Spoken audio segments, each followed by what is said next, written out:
Partie qui s'était déroulée dans un certain contexte, après 2 défaites dans les mandibules, des choix de Deschamps au départ, on peut y revenir, mais c'est une victoire qui soulage, oui ou non. Habillage à la française, merci mes amis en régie. Jo, c'est un oui ou c'est un non? Le résultat soulage, oui. Une victoire, oui, un résultat, donc oui. Bertrand? Oui, pour les gens comme vous. Oui. Non, c'est la question que vous adressez. Mais à cause de gens comme vous, la victoire soulage les gens. À cause des gens comme moi. Donc c'est une. Ouais, d'accord, ok. Stéphane? Bien sûr. Bien sûr. Bien sûr qu'elle soulage. Voilà. Jérôme? Oui, bien sûr qu'elle soulage. Hein? Président, avez-vous. Oui, vous êtes plutôt. Oui, je ne dirais pas ce qu'il y a à dire qu'elle rassure, mais c'est une bonne chose de voir que dans cet effectif, malgré les blessés, il y a 8 joueurs de champ qui sont rentrés.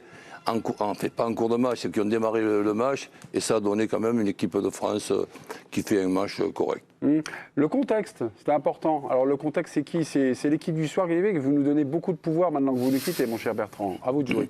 Mais je refusais de l'accepter, c'est pour ça que j'ai fui. Non, mais c'est vrai que le contexte était lourd, pesant autour du Didier Deschamps. Je ne veux pas déflorer le débat suivant, mais bon, l'équipe de France, le très haut niveau, ne permet pas trop de mauvaises contre-performances, de contre-performances. Et là, suite à cet Euro qui avait été réussi d'un point de vue du résultat, raté d'un point de vue du jeu, et ce match catastrophique contre les Italiens, mettait une grande pression. Et si ce soir il y avait eu une débandade, il y aurait eu une énorme pression. Donc forcément, je pense que ça peut être perçu comme un soulagement. Après, de là en tirer des enseignements, on verra dans quelle mesure. Et il y avait tellement de joueurs qui habituellement ne jouent pas du tout ou juste un peu qu'il faut rester prudent. Mais moi, je pense que c'est une bouffée d'air frais pour l'équipe de France de gagner ce soir. Stéphane? C'est une lecture étonnante de se dire effectivement il y avait 8 nouveaux joueurs par rapport au match de vendredi. Mais si vous regardez la demi-finale de l'Euro, il y avait 8 titulaires quand même. C'est-à-dire qu'évidemment, il n'y avait pas Mbappé, il n'y avait pas Griezmann, Griezmann n'était pas titulaire. Il n'y avait pas l'Espagne en face aussi. Rabiot. Pardon? Et il n'y avait pas l'Espagne en face aussi. Oui, ce qui est important de je veux dire, dans le 11 de départ de Deschamps ce soir, il y a 8 joueurs qui ont démarré contre l'Espagne. Donc moi, ça m'a surpris quand même, parce que quand j'ai vu cette compo, j'avais l'impression que c'était un peu du grand n'importe quoi, mais en fait, c'est une compo assez stable par rapport à... Il y en avait 7, pardon, parce que j'oublie Hernandez qui n'était pas côté gauche. Mais ce que je veux dire, moi, j'étais aussi surpris vendredi soir. Je n'avais pas anticipé d'être aussi déçu face à l'Italie que je n'avais anticipé avant le match d'être aussi satisfait ce soir de ce que j'ai vu. Voilà. C'est 2 matchs assez déroutants. Stéphane Guy, toujours un coup de retard. Exactement. Jérôme et Jo. J'ai rien compris. Oui. Jérôme et Jo, vous l'avez senti comment ce match? À plusieurs étages, à plusieurs degrés, un début de match, la compo. Paradoxalement, moi, c'est le fait qu'on ait mal commencé qui me fait aimer la suite. Ouais. Et notamment, on reparlera après du petit Koné, mais je trouve ça d'autant plus remarquable de faire ce match-là après les débuts qu'il avait fait, avec un jaune en plus.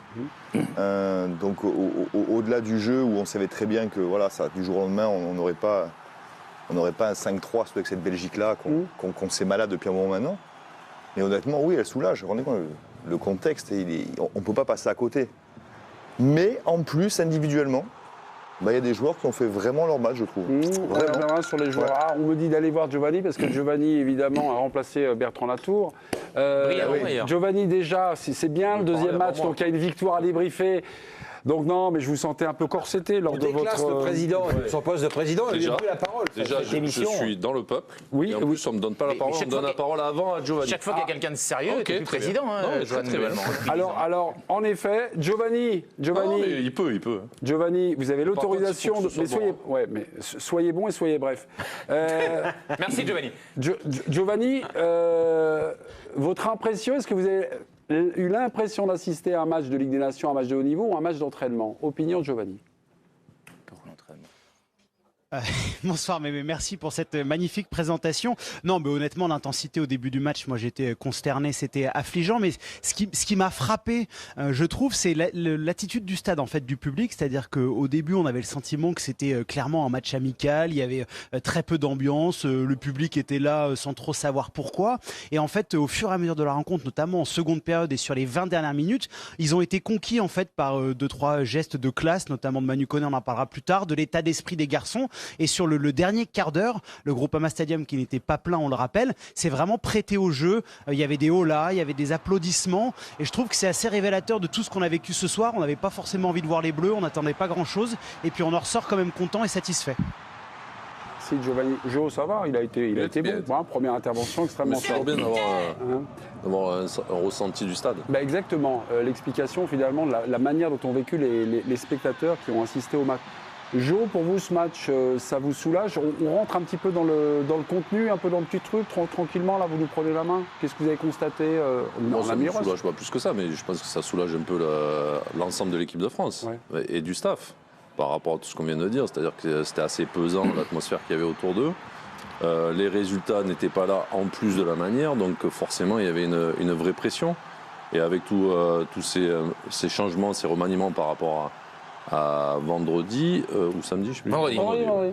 Je pense que l'état d'esprit était là déjà. Donc après, il y a eu beaucoup d'erreurs techniques, etc., etc. Mais je trouve qu'il y a eu plutôt de bonnes choses face à une Belgique qui a vécu qui a joué un quart d'heure, quoi. Ouais, à peu près. Ouais, qui avait des intentions de faire mal. Donc c'est plutôt une soirée positive.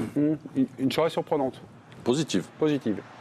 On devrait jouer la Belgique surprenante plus souvent. Ouais. Quand ça va mal, on joue la Belgique. Ah bah oui, il faudrait qu'on joue la Belgique. Il faut qu'on joue la Belgique régulièrement pour se remettre un peu en... Attention, parce que quand les équipes... De toute façon, il faut faire attention, quand les équipes sont pas bien, en général, on les relance. Hein. Ouais. On a relancé l'Allemagne 3 mois avant l'Euro. C'est vrai. Et on a relancé l'Italie il y a 3 jours. Lorsque vous découvrez... ça va. Les Belges, pour l'instant, on les relance pas trop. Lorsque vous avez découvert la compo de départ, vous êtes posé quoi comme question? L'identité, on va dire, des attaquants, genre qui peut marquer, l'identité du milieu de terrain, qui va faire le lien. Est-ce que vous vous êtes posé ce genre de questions quand vous avez découvert la compo? On peut se poser des tas de questions, mais je pense que la question pour moi qu'il faut qu'on se pose, c'est est-ce que ces 2 matchs en 3 jours, et pourquoi seulement 3 jours au milieu et pas 4, ont été gérés, et comment ils ont été gérés? Je ne sais pas si ça a été bien expliqué, puisque nous avons 2 matchs à faire. Et notre équipe de France, il faut quand même qu'elle se prépare parce qu'il y a 4 ou 5 joueurs importants qui ne sont pas là pour le moment et qui sont blessés. Donc nous avions peut-être Didier qui, pour moi, aurait pu présenter les choses de la façon suivante.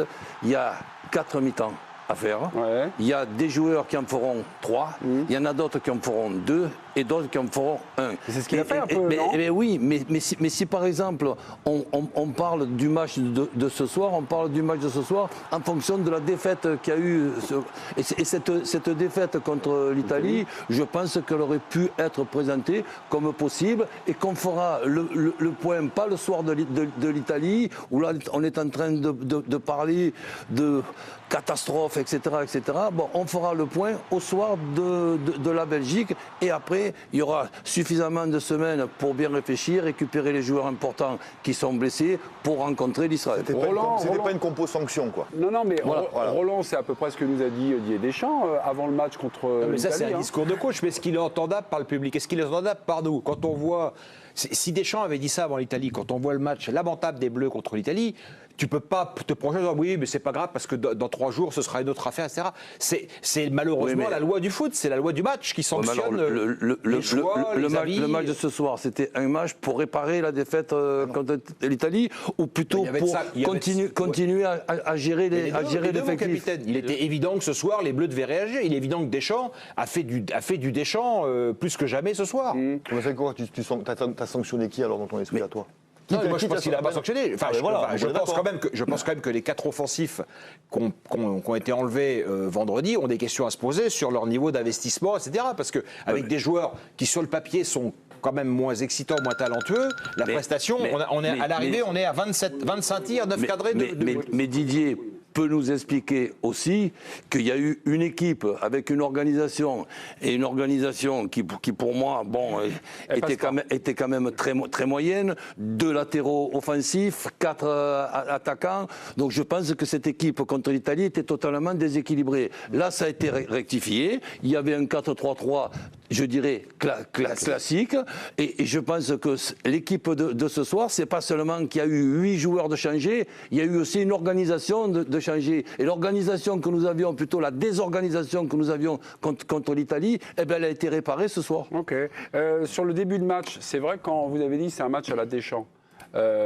Aucun pressing sur le porteur. On voyait les faces, on voyait enfin tous les défenseurs belges être capables d'évoluer sans avoir la moindre contrainte. J'ai eu un moment peur d'ailleurs, avec toute cette liberté là sur les premières passes, ce temps d'avance. Et finalement, ça a été quelque chose de relativement bien géré, non, par les Bleus, par l'équipe des Deschamps. Il leur a fallu 10 minutes, un quart d'heure, une quinzaine de minutes avant d'entrer avant de se libérer et d'être mieux, mais c'est explicable. Effectivement, il y a des joueurs qui étaient titulaires à l'Euro. Il y a une ligne qui n'est pas anodine, c'est celle des milieux de terrain. Bon, vous avez 2 joueurs sur 3 qui n'ont pas ou très peu de références, hormis Kanté. Et d'ailleurs, Koné fait un début de match catastrophique. Oui. Gendouzi peut aussi parfois un peu s'éparpiller. Et le temps que chacun se remette à flot, ensuite, on leur a posé davantage de problèmes. C'est vrai que ces actions au début de match, c'était Beckenbauer. Il dribble les 3 joueurs, c'est extravagant. Ouais. Et après, ça allait mieux. Et pour compléter ce que disait Roland sur l'animation, c'est vrai que Deschamps avec 4 offensifs, ça ne lui ressemble pas du tout.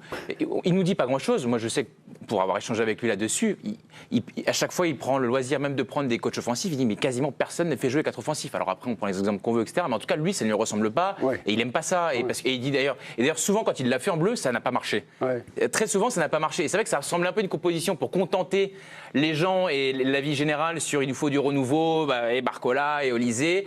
Mais sauf qu'au fond de lui, je crois qu'il n'y croit pas beaucoup. Je dis pas qu'il a fait cette compo-là en se disant je vais perdre, prendre la sauce et puis espérer gagner contre les Belges. Mais en tout cas, c'est pas des compos qui ont vocation à vivre sur des matchs importants parce que lui ne le fait pas. Alors après, on peut revisiter son logiciel, mais lui n'aime pas ça.